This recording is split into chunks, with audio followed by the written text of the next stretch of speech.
Salut amis mécanos, aujourd'hui on va poser des flexibles aviation L.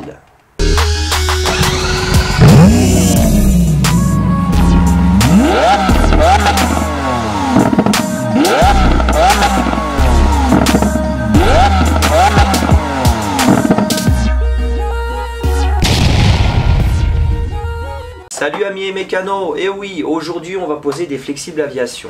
Alors ces flexibles aviation m'ont été fournis par les gens de chez MTK d'ailleurs, que je remercie, de la marque L. Alors ce qu'il faut savoir, c'est qu'en fait avec cette marque là, c'est que fut un temps, moi personnellement au début où je faisais beaucoup de modifications de voitures, je ne faisais d'ailleurs que ça, de mes 18 à mes 25 ans, je dirais même de mes 17 à mes 25 ans, je ne faisais que ça. Et toutes mes voitures, je leur mettais des flexibles avia. Et bon, avant, le contrôle technique, tu vois, ça passait, tu vois. Il cassait pas trop la tête, il voyait que c'était beaucoup plus solide qu'à l'origine, donc il prenait pas trop la tête. Mais maintenant, c'est plus le cas. Dès qu'ils voient des flexibles aviation pas d'origine, ils sont un petit peu réticents. Donc moi, j'ai la solution. J'ai du flexible aviation, mais de la couleur d'un flexible standard. Bon, c'est sûr, c'est pas la même épaisseur qu'un flexible standard, on va pas se mentir, mais un flexible aviation de couleur noire, attendez, je vous le mets dans le blanc, un flexible aviation de couleur noire, vous pouvez en avoir pour toutes les couleurs. Moi au début je voulais prendre du rouge, et puis après j'en ai discuté avec Richard de chez MTK, il m'a dit ça risque d'être chaud au niveau du contrôle technique. Tout en sachant que moi j'allais mettre les étriers rouges dans le temps, je risque de mettre les étriers rouges, je me suis dit on va mettre des flexibles aviation rouges, ça fera Charlie Kéké. Et donc voilà, donc il m'a conseillé de prendre des flexibles avia noirs, ça passe beaucoup mieux. Et puis bon bah voilà quoi. Donc on tergiverse pas, on va aller du côté gauche de la voiture, je vous montre comment installer ce fameux flexible, c'est parti. Alors surtout les amis, une chose vraiment très importante, surtout ne vous trompez pas, avec le kit pour une 206, les 4 flexibles sont pareils. Les 4 flexibles avant et arrière sont exactement identiques. Mais il y a la longueur qui change. Les plus longs vont toujours du côté de l'avant. Avant gauche, avant droit, c'est les flexibles les plus longs qu'il faut mettre. Les plus courts, ça sera à l'arrière. Donc déjà pour commencer, ce qu'on va faire, c'est qu'on va prendre le petit bouchon en caoutchouc qu'il y a sur la vis de purge. On récupère cette espèce de petit bouchon. Donc là, on prend une clé à tuyauter. Hop là, on la met correctement et tout du moins on essaye de la desserrer sans déglinguer le support, ce que j'ai réussi.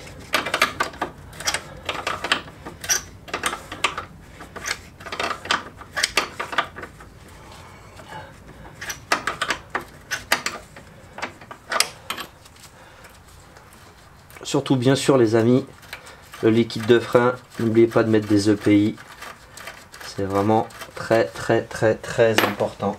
On va extraire cette grosse merde, et une fois qu'on a enlevé le flexible, on met le bouchon, enfin, tout du moins si on y arrive. Voilà, vous mettez le bouchon comme ça ça arrête de couler. Et on en profite bien sûr pour nettoyer tout le merdier qu'on a foutu. Donc ça sera du 14 les amis de l'autre côté. Hop là.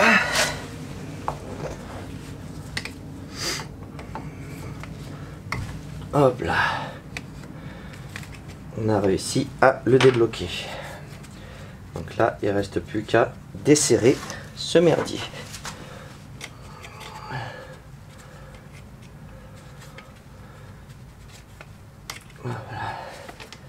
Hop là. Il y a toute une méthode pour pas mettre du liquide partout les amis. Hop là. On prend le bac là. Là maintenant je prends mon flexible. Je le mets sur mon étrier.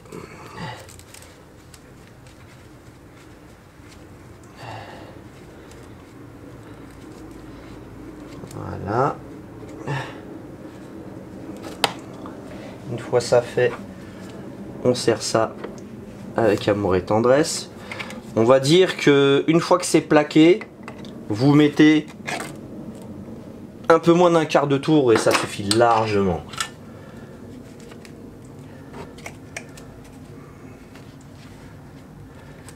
Donc là maintenant, on va enlever le petit bouchon qui fait plaisir. On remet le flex. And the mix. And the mix. And the flex. On resserre bien sûr le raccord. J'espère que vous voyez quelque chose les amis. Parce que là, franchement, je peux pas faire autrement. Sincèrement, je peux pas faire autrement.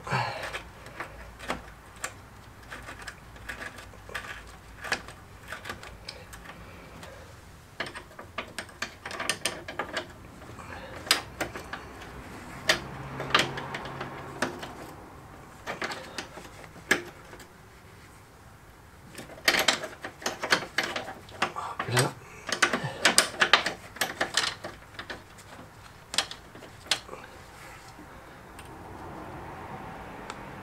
Hop là.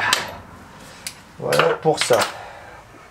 Une fois tout ça fait, bien sûr, on dégraisse.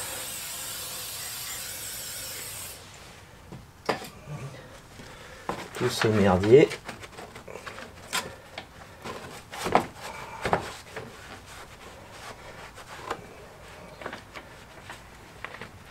Là.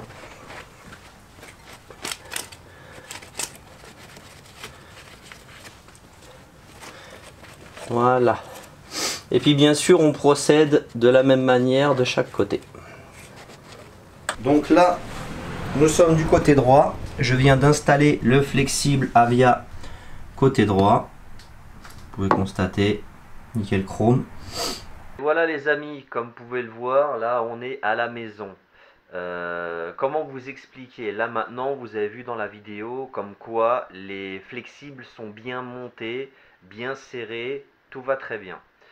Malheureusement pour ce qui est des flexibles arrière, les rushs sont pas utilisables. Je sais pas, la carte SD a dû planter, je sais pas ce qui s'est passé, enfin bref. Là aujourd'hui on est le combien chérie? Je compte plus. Bah, t'as une date sur ton téléphone? Attends. Ouais, bah, tu descends l'écran. 27 mars. On est le 27 mars aujourd'hui, les amis. Et on est en période de confinement. Et j'en profite pour vous souhaiter à tous beaucoup de courage pour tout ça. Soyez prudents quand vous sortez. Faites attention à vous. Désinfectez tout une fois que vous rentrez à la maison. Laissez vos chaussures à l'extérieur. Et j'en passe et j'en passe. Que vous dire d'autre? De toute façon, on reprend là tout de suite maintenant la vidéo. Là maintenant, ce que l'on va faire, c'est qu'on va effectuer la purge du circuit de frein. Sachez aussi que pour ce qui est des flexibles arrière, les amis, c'est exactement la même chose, sauf que c'est beaucoup plus chiant à remplacer vu l'emplacement des deux flexibles arrière. C'est un petit peu chiant. Mais c'est largement faisable, enfin vous verrez pour tous ceux qui ont une 206 c'est archi simple. Sur ce les amis je vous laisse, comme vous pouvez le voir à l'arrière le montage est en cours. Là on est à la maison au calme. Et courage à tous pour ce confinement. Et puis là comme je vous le disais, on effectue la purge des freins, c'est parti. Alors bien sûr sur une 206 c'est tout ce qu'il y a de plus basique. Par exemple sur la 407 il fallait faire... il y avait un ordre bien prédéfini et bien sûr tout ça moteur en route. Ça je dis ça sur la 407. Sur la 206 c'est autre chose, c'est vraiment à l'ancienne malgré qu'elle soit équipée d'ABS. Et celle-là faudra attendez, pour la 206 je vais utiliser cette espèce de petit purgeur manuel qui pourra mettre en pression le circuit sans problème. Je mets le liquide de frein là-dedans. On met en pression pas plus de 1 bar. Allez, on dépasse pas 1 bar 5. On dépasse pas 1 bar 5. Et on commencera bien sûr par la roue la plus loin du mètre cylindre. Et on va se rapprocher. Ça veut dire on va commencer par l'arrière droit, arrière gauche, avant droit, arrière gauche, tout simplement. Allez, on y va, c'est parti.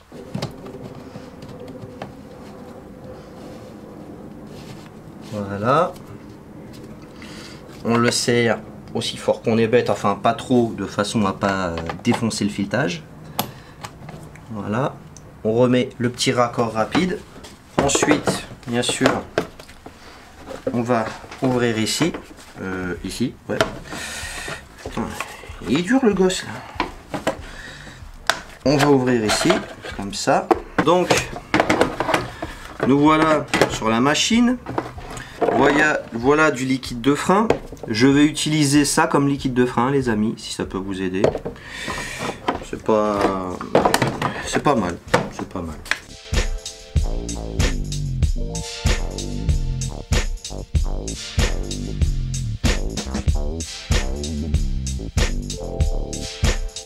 Donc j'ai mis 4 bocals de 400 ml. Donc après bien sûr vous mettez ce que vous voulez, tant que la jauge du fond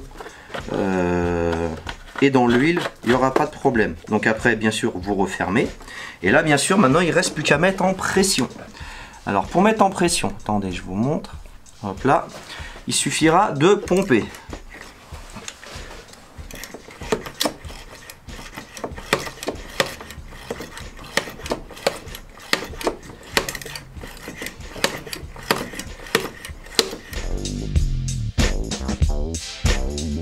Vous pouvez le voir, on est un peu plus de 1 bar.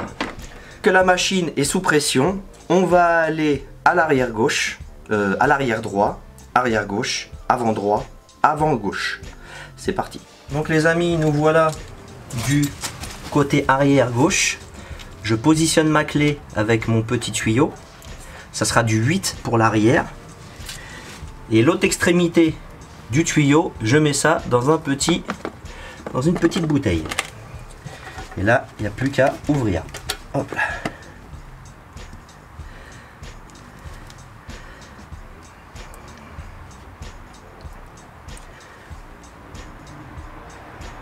Voilà. Là, vous pouvez le voir, le liquide coule.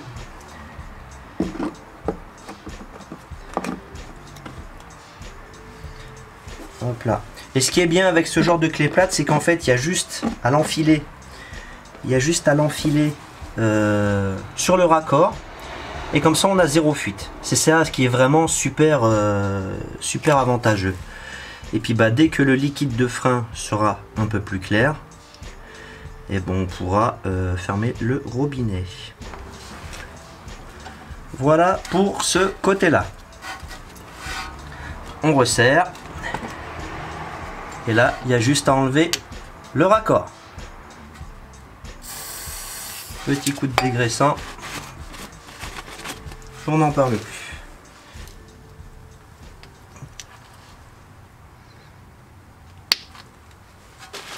Donc là maintenant, nous voilà du côté gauche. Hop là, on positionne la clé. Et il y a juste à desserrer. Hop là.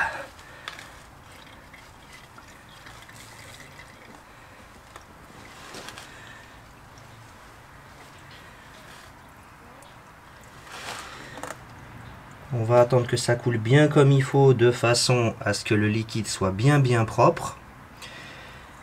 Ce qui est vraiment bien avec cet outil là, c'est qu'en fait, là juste là, vous avez un clapet anti-retour. Donc il n'y a pas d'air qui peut remonter par le tuyau. Donc c'est vraiment un putain d'avantage. Et puis en plus, c'est que grâce à ça, il y a un joint torique à l'intérieur. Tu as juste à le mettre et desserrer. Et voilà, quoi, tu fais du travail propre, tu n'as pas du liquide de frein partout, quoi. Ça devrait aller pour ce côté-là. Attendez, on va remettre un petit coup. Il y a une petite bulle d'air. Voilà, ça devrait aller. Hop là. Et là, il y a juste à enlever l'outil. Tac. Un petit coup de dégraissant. On nettoie tout ça et on remet le bouchon. On se retrouve tout de suite à l'avant. Donc là nous voilà à l'avant droit Je crois que c'est pas... Si, c'est du 8 aussi. Donc là, nous voilà à l'avant droit de la 206. Donc là, excusez-moi.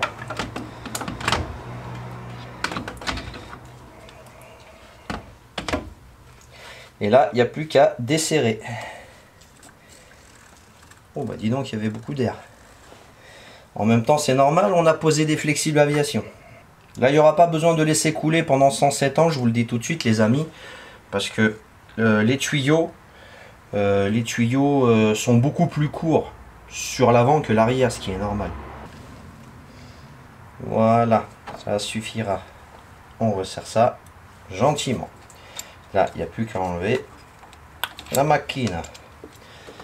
Voilà, un petit coup de dégraissant sur tout ce merdier.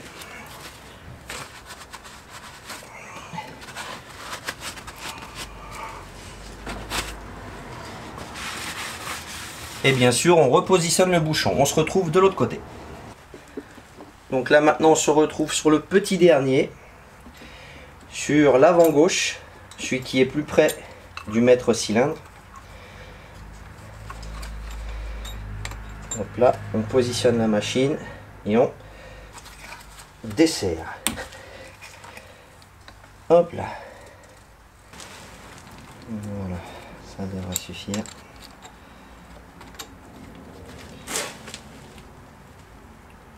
Voilà. Et là, il n'y a plus qu'à enlever l'outil.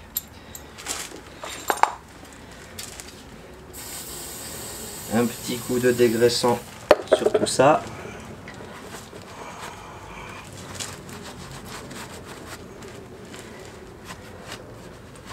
Et on n'en parle plus. Et voilà les amis, les freins sont purgés. Le remplacement du liquide de refroidissement s'est fait sans encombre et sans salissure. Donc, si vous voulez ce kit spécial purge propre, je vous le mets bien sûr dans le descriptif. Il est vraiment top, sincèrement, je kiffe. Et puis bah, pour ce qui est du purgeur, j'ai oublié de vous faire une petite précision. Une fois que vous avez fini votre purge, avant d'enlever le bouchon, les mecs, il faut enlever la pression qu'il y a dedans. Et pour enlever la pression, il suffit juste d'appuyer sur le bouton qui est juste là.